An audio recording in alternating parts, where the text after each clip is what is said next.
guys, I hope you have enjoyed my previous video. So today we're gonna deal with the poem called The Schoolboy written by William Blake. So The Schoolboy is a 1789 poem by William Blake and published as a part of his poetry collection entitled Song of Experience. So now we'll deal with the introduction of the poet about William Blake. So he is William Blake. William Blake, 1757 to 1827, poet and painter, was born in Soho. It's in London. The son of a hosier. He was a son of hosier. He had little formal education but was apprenticed to James Bazar, an eminent engraver, and then sent to the Royal Academy. His finest work as an art is a series, Inventions of the Book of Job. His poetry included Poetical Sketches 1783. The School of a Boy is a lyric from the Song of Experience. So the poem School of a Boy is the lyric from the Song of Experience. So now we'll deal with the introduction about the poem The Schoolboy. All the stars in the sky shines, but some shines less than others. Everyone is intelligent, but not all the same level. The implication is that nobody is a dullard. It seems that those who are called dullards are those who were not allowed to explore education in the way that will impact their lives and make the best out of it. It is against this backdrop that William Blake set his pen to duty, using the school as a point of contraction to alert the world that the normal classroom education means formal education does not suit everyone, and that some, if not majority, will do well if they are educated using a different method. So this was the introduction about the poem The Schoolboy. Now we're gonna deal with paragraph 1. I love to rise in the summer morn when the birds sing on every tree, the distant huntsman winds us on, and the skylark sings with me. Oh, what sweet company! I'll go with it once again. I love to rise in a summer morn when the birds sing on every tree, the distant huntsman winds us on, and the skylark sings with me. Oh, what sweet company! So, in this first paragraph, the boy loves to rise in the summer morn where the birds sit in the tree and sing. The distant huntsman comes in the morning, and when he winds us on, the skylark sings with me. Skylark refers to boy, bird. Oh, what sweet company! He says that this is such a sweet company. So this is the picture of a summer morning, and this is the picture of a bird singing, and this is huntsman. So I hope if you see these pictures you'll get it easily. So this was about paragraph 1. I'll go with it once again in brief.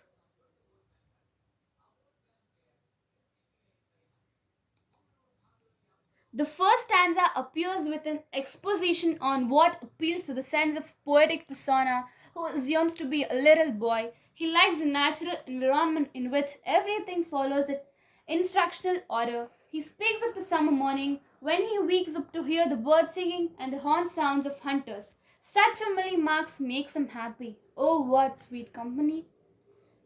So this was stanza 1. Now we're gonna deal with stanza 2.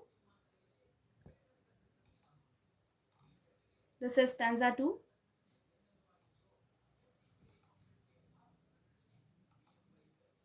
But to go to school in summer morn, oh, it drives all joy away. Under a cruel eye outworn, the little ones spend the day in sighing and dismay. I'll go with it once again.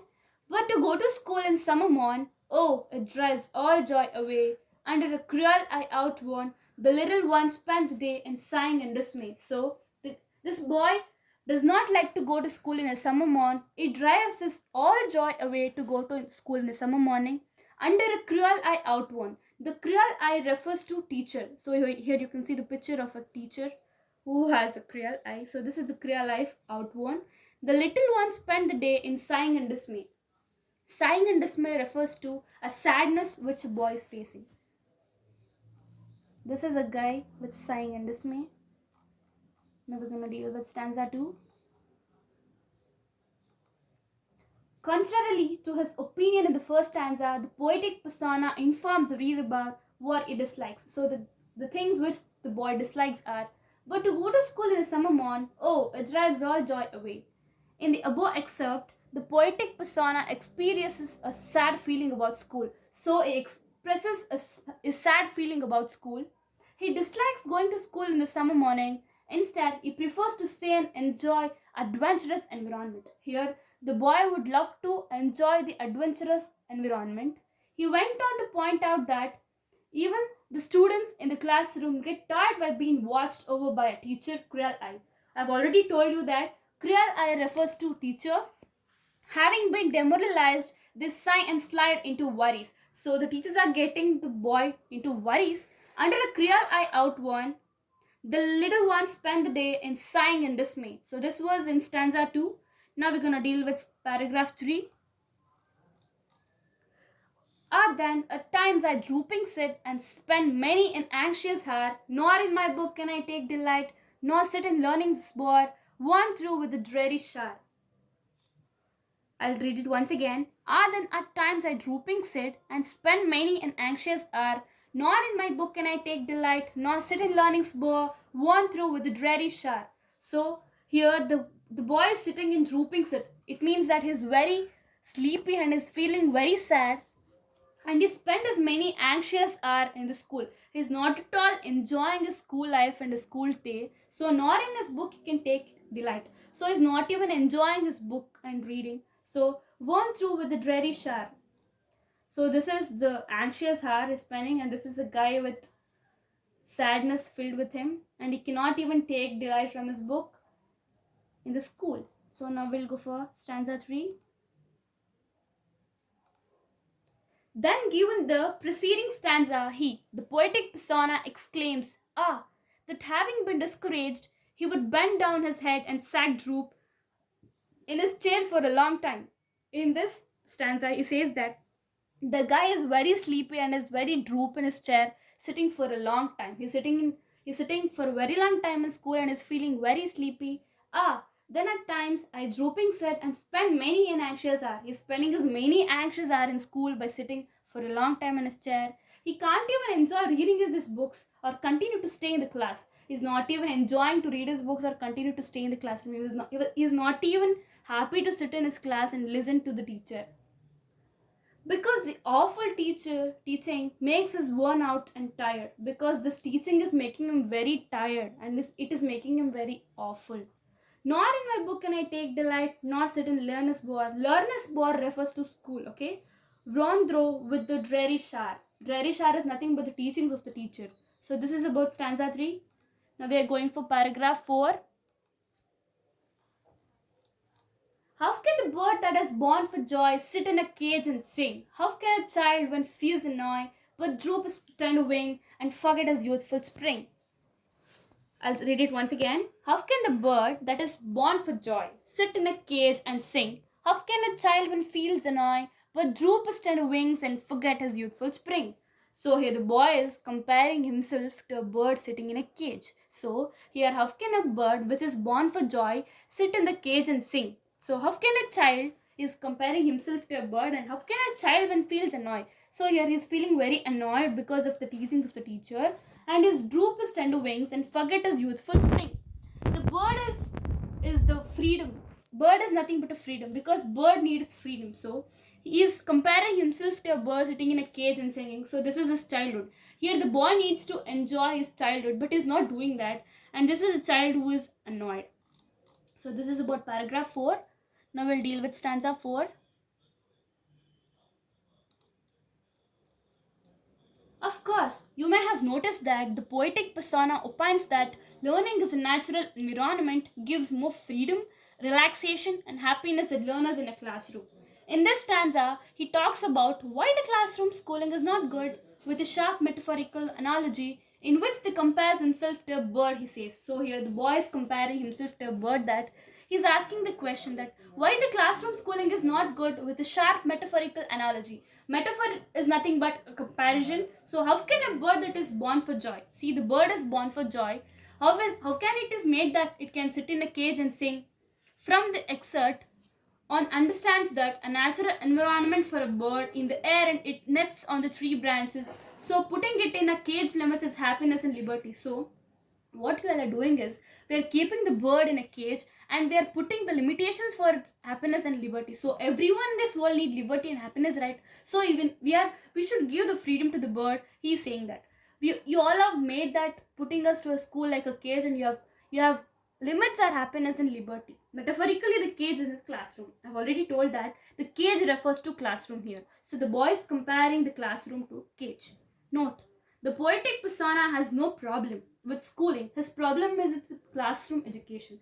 Here the boy is saying that in behalf of classroom education, you people can give us environmental education where we can enjoy. Here, environmental education is very best, and it feels as fresh in behalf of classroom education. Not less, it seems that the poetic persona is not aware that most birds are caged and groomed to be better. Example, see, there are some examples. I'll go through it. Parrots are groomed to talk. You all know that some of the parrots talk. Ravens are trained to relay messages. Yeah, you all know that they're trained to relay the messages from one place to another place. This is exactly what the classroom schooling environment does. It grooms our minds and impacts meaningful and useful knowledge. How can a child, when feels annoyed, here the child is feeling annoyed, but droop his tender wings and forget his youthful frame? In the above, the poetic persona talks of youthful ignorance and complains that when he is irritated in the class, instead of showing off his strength in defense of himself, he is made to remain silent and bow down his head on his chair because he is in the classroom. This simply illustrates the laws in having school that prohibit students from fighting or exchanging words. Here, the schools are very strict that they're not even letting them to fight or exchange the words, and as the ideology of classroom education, which is to move the mind of man, barbarism to humanism. Here they're moving the minds of the children to barbarism to humanism. So this is about stanza 4. Now we're gonna deal with stanza paragraph 5. O father and mother, if buds are nipped and blossoms blown away, and if the tender plants are stripped, oh, that joy in the spring day by sorrow and care's dismay. I'll go through it once again. O father and mother, if buds are nipped and blossoms blown away, and if the tender plants are stripped of their joy in the springing day by sorrow and care's dismay. So here, this guy he's just addressing this thing to his father and mother, that he's saying to his father and mother that if the buds are nipped in its growing stage only, how can the flower be bloomed? So in the same way, you people are making us take off the nipping the birds in the it's very tender stage, and if the tender plants are stripped of their joy in the springing day, you people are taking our joy away. He's saying that by sorrow and care's dismay. So here you can see the picture of the father and mother, and this is bud. It's still in its growing stage, and this is a blossom flower. They're not even letting the flowers to grow, to blossom. So this is a boy who is filled with sorrows and cares dismay. Now we're going to deal with stanza 5. In this stanza, having explained his pain in the stanza 4, the poetic persona calls out his parents that, in analogy, if plants are cut off and hindered from growing and being fruitful, the plant will be weakened and would be less productive. In other words, if a human being's creature of a nature, human beings are creature of nature, you all know that, developmental process is cut off from its natural environment, it will be weakened and probably discouraged to do better. I guess you all have understood. So now we're gonna deal with stanza 6. Paragraph 6. How shall the summer arise in joy, or the summer fruits appear? Or how shall we gather what griefs destroy, or bless the mellowing year when the blasts of winter appear? This is the picture of summer, this is the picture of fruits, this is the picture of year and grief. Grief is nothing but sorrow, and this is winter. So, how shall the summer arise in joy? How shall the summer arise in joy, or summer fruits appear? And how shall we gather what grief destroy, and bless the mellowing year, what the blast of winter appear? This is this final stanza. In here, he goes on to tell the consequences of what is done in stanza 5. So the boy is facing many consequences, and here is one, that having nipped the bud and blossoms blown away in the summer, there will be no joy because there is nothing to eat or enjoy. How shall the summer arise in joy, or the summer's fruit appear? They can't do anything to restore the joy because the season of planting is past and winter is here. See, we can't plant the the seeds or saplings in the winter. In the summer only we can do all those things. So he's saying that this stanza says that if the child during his early age of development is not given the chance to learn in the natural environment, what then will happen when it comes of the age to face the natural environment? when he did not grow up in line with. Unfortunately, it is already too late to go back and start learning to these ways again. And it is clear that life during school is quite different from life after school. Yeah, we agree with that.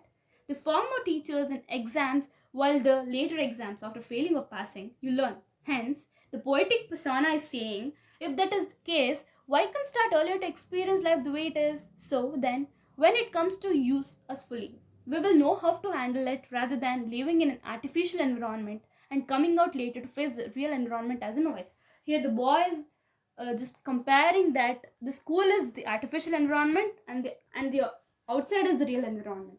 Indirectly, the poem talks about personal experience, and this personal experience should be made personal by allowing a person to experience him or her life personally rather than being in a classroom learning with another. Man's experience, teachers will their own experience and come out late for face our worldwide of experience in a battlefield as a no. But that shouldn't be the case. The problem should be solved by finding out how individuals learn fast and better as well as what the person wants to learn and then using that method to reach the person. Classroom education is okay as far as civilization is concerned. But the classroom's method of impacting knowledge does not suit everyone. This is the cancer in the education system of most countries. Currently, the system is focusing more on science and technology at the expense and death the arts. You all know that, yeah, it's right, true. Consciously, the individual is naturally something, but there is something the individual would like to be. We all agree for that. So, this should be considered strictly so as to make sure that no scholar student gets under the cruel eye, the finds no delight in learning. So, we all have that. We all want to enjoy our own life, but not in the eyes of a cruel eye and not delight in learning. So, thank you for listening to my poem which I've taught today. This was the end of the schoolboy poem. Now, I'll tell you the summary. This is summary. So the speaker describes his love of summer morning, waking up to hear the birds singing and the distant horn of huntsmen. However, it to have to go to school on a summer morning turns what should be joy into something miserable. Under the cruel eye of the worn-out teacher, children spend a day in sad and dismay. So this should not happen of the summer. So thank you for watching. Subscribe for more videos. Thank you. So this was presented by me, Monica. Bye.